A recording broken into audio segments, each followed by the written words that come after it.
Hello and welcome to the weekly market metrics. I'm your host Sandeep Rao and we are in week 30 of 2026. Last week I promised not to predict anything and now I'm patting my back in hindsight. That's because Donald Trump is back to his antics. There are three things. One, new tariffs on 60 countries. The reason given this time is forced labor. America spent months investigating which trading partners follow bonded or some sort of coerced labor in the goods that they produce for export. Countries that passed that check got the lower rate. India passed that rule in June, so we got 10% instead of 12.5%. Also worth noting is that the US courts threw out his last set of tariffs. This one rests on a much older law, so it isn't going away, I guess. And this one is going to affect us more. Generic drug makers have 2 years to move manufacturing to US or face a 100% tariff or 200% tariff from 2029. You see, we supply close to 47% of every generic prescription that happens in America. Commenting on this, Dr. Reddy's commented that moving isn't practical and it'll just raise American prices instead. Number 3, the oil issue back again. With the Strait of Hormuz still shut, Saudi Arabia routed its exports through Bab al-Mandab, somewhere near Yemen, where the Houthis, who are an Iran-backed rebel group, decided to hit the tankers. Now, as a consequence, Brent crossed $100 and India is one of the buyers at the far end of that route. And none of it occupied the headlines because of the student protests building for weeks and which took a serious turn that the Prime Minister had to address them the day before yesterday. Now, obviously, all of this wasn't really positive for the markets and that showed. Nifty ended last week at 24,334 and this week by close we are at 23,767 with all 5 daily negative closes this week. And with that, let's see what happened last week and what could happen in the coming week.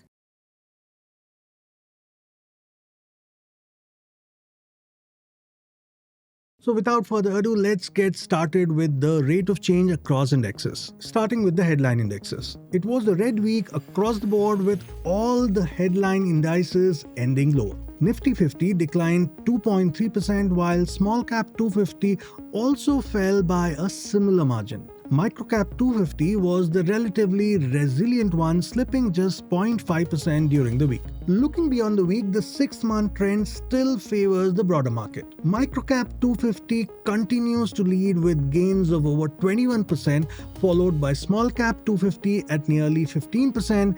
Nifty 50 meanwhile remains the weakest performer, down just over 5% over the same period. Here's the ROC chart from the weekly market metrics sheet, which you see on the screen right now. Now, among the major indexes, Nifty Mid Select held up the best this week, declining just about 1.9%.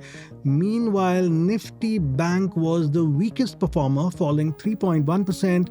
Nifty 50 and Sensex lost 2.3% and 2.7% each. Looking at the year-to-date performance, Nifty Mid Select remains the only major index in the positive territory, up 4.8%. Nifty Bank has recovered significantly over the past few months, but it's still down nearly 5% for the year. Nifty 50 and Sensex continue to lag, with both indexes down around 9 to 11% year to date. Looking at the year to date chart, the broader market has given back a small part of its recent gains, but the overall trend remains intact. The leadership continues to rest with the mid, small and the micro caps, while Nifty 50 is still playing catch up. We are right now in week 30 of 2026 and there is still no sign of Nifty recovering into positive territory for the year. In fact, if Nifty finishes July with a year-to-date decline of around 9% or more, it would be the first time since 2011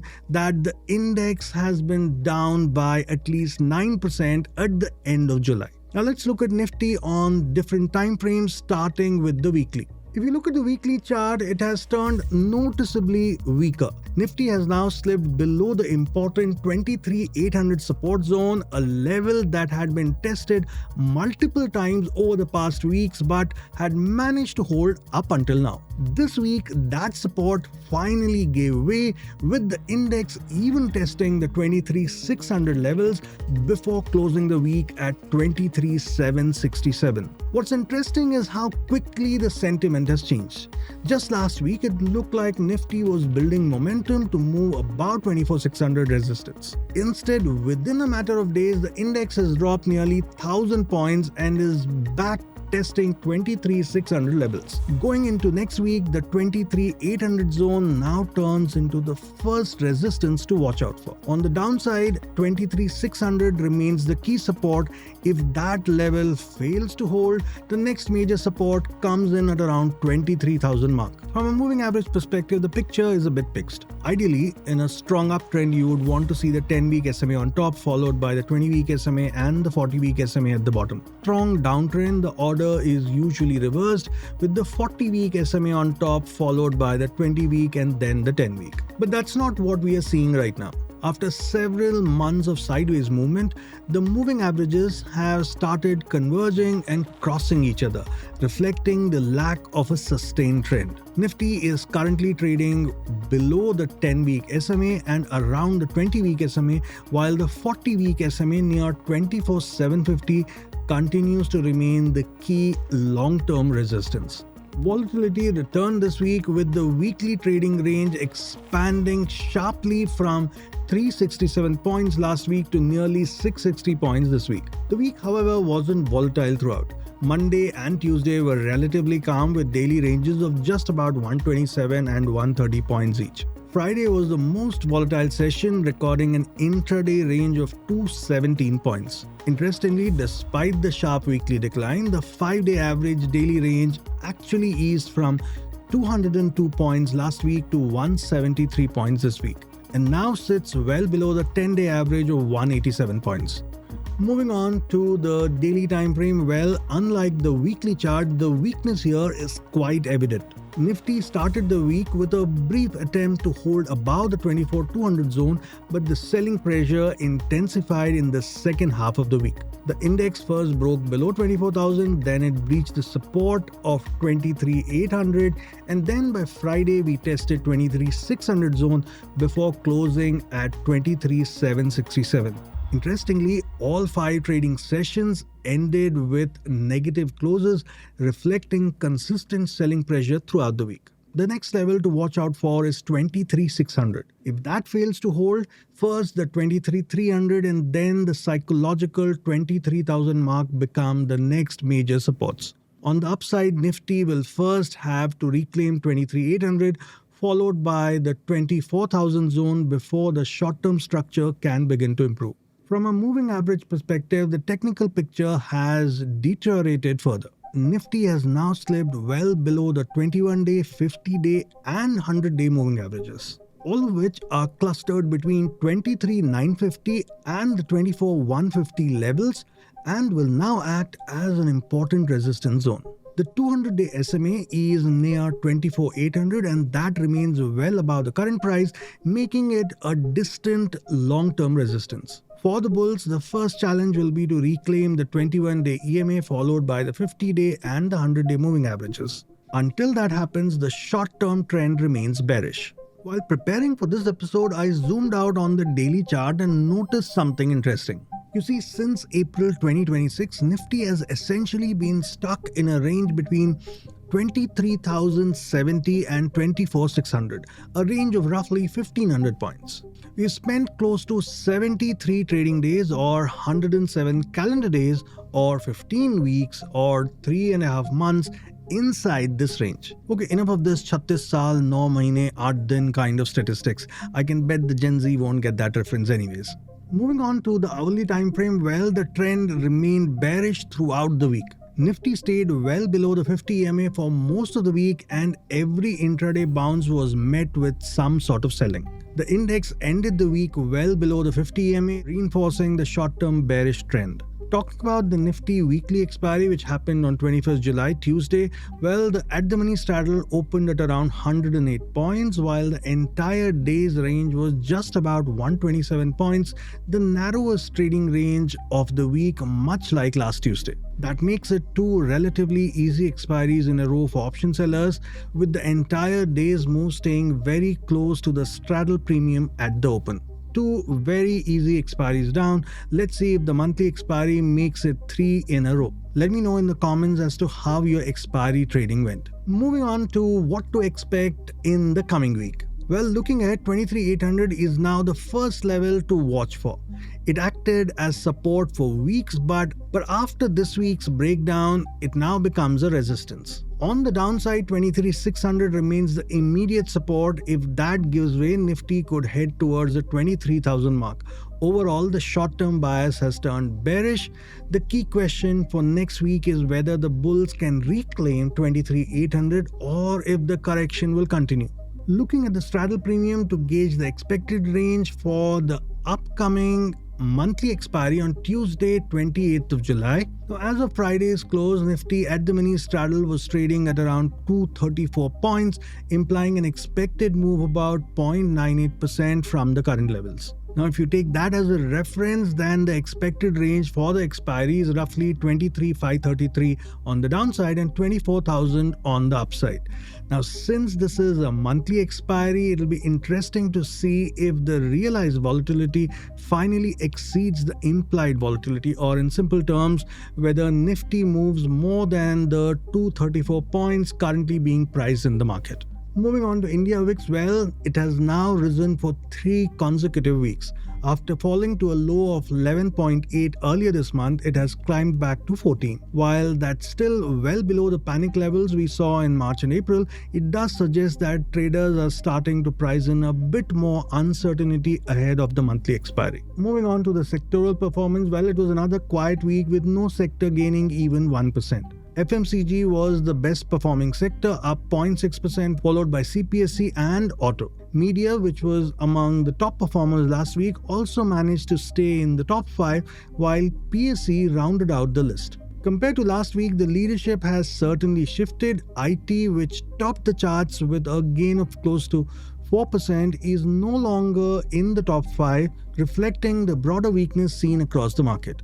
Moving on to the TJI sector baskets, we have paper and board, paint manufacturers, dyes and pigments, and wires and cables. Other than wires and cables, something we've spoken about in the past, I don't see anything else with a sustained sectoral tailwind. And similar to last week, not a single basket is at its 52-week high this week. So the breath has paused is what it looks like. Moving on to commodities and starting with precious metals, both gold and silver remain in a short-term downtrend. Although they've seen a small bounce over the past few sessions, both continue to trade well below their 50-day moving averages. Until they reclaim those levels, the trend remains weak, and any pullback is likely to be viewed as a relief rally rather than the start of a new uptrend. If we look at the commodities on a weekly basis, they were mostly positive. Crude was once again the standout performer, gaining over 9% during the week. Gold and silver also rebounded a bit, rising 1.5 and 2.7% each. While copper ended the week slightly higher, natural gas meanwhile was largely flat. Despite this week's bounce in precious metals, both gold and silver remain in the negative territory for the year. Crude oil continues to lead the pack as the second best performer, up nearly 88% year to date, while natural gas remains the top performer with gains of around 142%. And that's pretty much it on commodities this week. So in summary, the market showed signs of weakness after spending more than 3 months in a range. Nifty broke below the important 23,800 support, and the short-term trend has now turned bearish, and traders will now be watching whether 23,600 holds or if the correction extends towards 23,000. Volatility has started to pick up, but with the monthly expiry coming up, the big question is whether the market delivers a move larger than what's currently being priced in. To me, overall, it looks like an uncertain week ahead with a bearish skew. Moving on to what caught my attention this week, well, 2 picks but very different from each. The first is the FT Story of Money podcast on Jesse Livermore, the trader who shorted the crash of 1929. He is known to have made and lost several fortunes, and his life became the reminiscence of a stock operator, a novel that thinly disguised real people and traders and is still quoted a century on. Under an hour, and fair warning, the end is quite sad, and it covers his suicide as well. The second one came to me thinking about the students protesting on the streets all of last week. I started wondering how much of this is really about jobs, or rather the lack of it, which in turn led me to Azim Premji University's State of Working India report. Now, did you know that India adds roughly 50 lakh graduates a year, and only about 28 lakh find work of any kind?